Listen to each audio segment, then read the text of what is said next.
యేసుక్రీస్తు వారి సిలువలో మనం నేర్చుకోవాల్సిన మరొక పాఠం ఏంటంటే విధేయత. ఎలాంటి పరిస్థితుల్లో మనం చూపెడతాం, కొన్ని లిమిట్స్ ఉంటాయి. చూడు, ఏ మాట అయినా నేను వింటానేమో కానీ ఇంత దిగజారి మాట్లాడితే నేను నీ కింద ఉంటాను అనుకోవద్దు. కొన్నిసార్లు భార్య భర్తలు మాట్లాడుకునేటప్పుడు ఏమనుకుంటున్నావు, అసలు నేను తగ్గించుకుంటున్నానంటే ఒకటే కారణం, నువ్వు భర్త కాబట్టి, నువ్వు భార్య కాబట్టి, ఏదో నీకు వాల్యూ ఇచ్చానని చెప్పి ఇంతగా నన్ను తక్కువ చేసి మాట్లాడితే నేను ఊరుకోను, లేకపోతే మీ వాళ్ళ ముందు నా పరువు తీస్తే నేను ఊరుకోను అని విధేయత విషయంలో మనం చాలాసార్లు బాధపడతాం. తల్లిదండ్రులకి పిల్లలు కూడా ఇంత టార్చర్ చేస్తారా, మమ్మల్ని ఇంత నాన్ సెన్స్ చేస్తారా, మమ్మల్ని ఇంత అవమానిస్తారా అన్నట్టుగా మనము చాలాసార్లు విధేయత విషయంలో చాలా మంది సఫర్ అవుతూ ఉంటారు.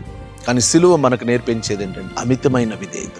యేసుక్రీస్తు వారు పరమ తండ్రి పట్ల తను చూపించిన విధేయత గొప్పది. మనము శ్రమల్లో చాలాసార్లు విధేయతను పక్కన పెట్టేస్తాం. శ్రమల్లో మనకు గుర్తొచ్చేది ఏంటంటే మనము మనుషులము, నేను ఎంత భరిస్తానండి అని అనుకుంటాం. కానీ ఒకవేళ శ్రమల్లో కూడా విధేయత చూపిస్తే రిజల్ట్ ఎలా ఉంటుందో సిలువ మనకు చూపెడతా ఉంది.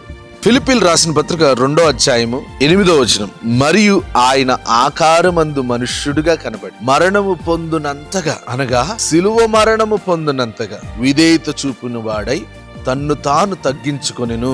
ఈ మాట రాసేటప్పుడు బహుశా పౌలు గారు కన్నీరు కారుస్తా ఉండొచ్చు, ఆయన చేతులు షేక్ అయిపోయి ఉండొచ్చు. ఎందుకంటే ఆకారము యాక్చువల్గా ఆయనది మహిమాకారం, కానీ ఒక మనిషి ఆకారం ధరించి మరణము పొందినంతగా, అది కూడా నార్మల్ మరణం కాదంట, సిలువ మరణం. ఎవరు సిలువ మరణం పొందేవాళ్ళు తెలుసా? శాపగ్రస్తు, దొంగతనాలు చేసేవాళ్ళు, లోకం చేత వెలివేయబడిన వారు, మనుషుల చేత ద్వేషించబడేవారు, అసహ్యమైన వారు. ఈరోజు ఎవరైనా ఉరివేయబడుతున్నారండి. మొన్న రీసెంట్గా కొన్ని సంవత్సరాల ముందు కసబ్ అనే వ్యక్తిని ఊరేశారు కదా. ఎవరైనా పట్టించుకున్నాం మనం? అసలు వాడిని ఎందుకు అంత లేటు ఊరేశారు, అసలు అన్ని త్వరగా ఊరేయాలి కదా అన్నట్టుగా వాడిని ద్వేషించాం. ఆ తండ్రి చిత్తాన్ని నెరవేరుస్తున్నప్పుడు మనుషులందరూ అసహించుకున్నా సరే విధేయత చూపించాడు. మరి ఈరోజు పరిశుద్ధంగా జీవించేటప్పుడు, వాక్యమును పట్టుకుని ముందుకు వెళ్తా ఉన్నప్పుడు, మనుషులు మనల్ని అసహ్యులుగా చూస్తున్నప్పుడు ధైర్యంగా ఉండాలి. యేసుక్రీస్తు వారు అలాంటి విధేయత చూపించాడు కాబట్టి అన్ని నామముల కన్నా ఉన్నత నామమును ఆయనకు తండ్రి అనుగ్రహించి ఉన్నాడు. ఈ రోజు మనము సిలువను చూసి విధేయతను నేర్చు. ఎలాంటి మరణము?